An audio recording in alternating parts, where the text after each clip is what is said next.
Hello and welcome to ABC of News. Today we are not just looking at one single deal, but at a strategic move on a global chessboard. India is currently engaged in a full-scale trade offensive, and its recent signing of a bilateral investment treaty with Israel is just one piece of a much larger puzzle. The big news is that on September 8, 2025, India and Israel signed a landmark bilateral investment treaty, which is the BIT, in New Delhi. This is a monumental step for a very specific reason. For years, India had terminated over 70 of its previous BITs after a series of legal disputes with foreign investors. This new BIT with Israel, however, is a part of India's new balanced and robust policy. It's designed to provide a secure legal framework for investors while carefully protecting the government's rights to regulate in the public interest. This move signals a new level of confidence and strategic trust between the two nations, laying the groundwork for a broader economic partnership. But here is the crucial part. This isn't happening in a vacuum. The Israel deal is just one part of a multi-front trade push.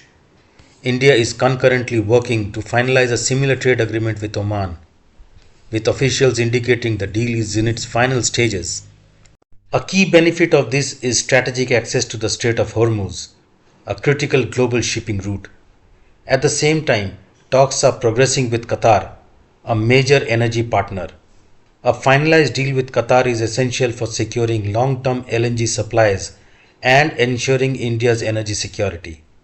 On a different scale, India has also resumed crucial consultations with the European Union.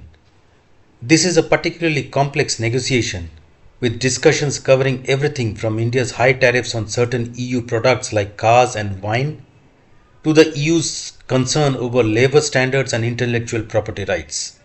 While challenging, the fact that these talks are in an active dialogue phase shows India's ambition to secure a massive market and diversify its trade relations beyond traditional partners. In essence, India is playing a long game. Faced with global trade uncertainties and protectionist policies, India is not retreating. Instead, it is proactively forging new alliances, particularly with nations in the Middle East and Europe, to diversify its market, strengthen its supply chain, and secure its long-term economic growth.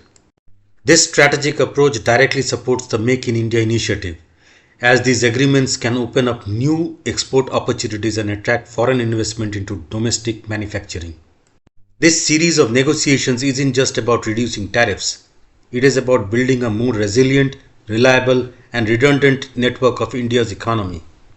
It is a strategic pivot to secure a more central and influential role in a multipolar world. The message is clear. India is no longer waiting for the world to come to it.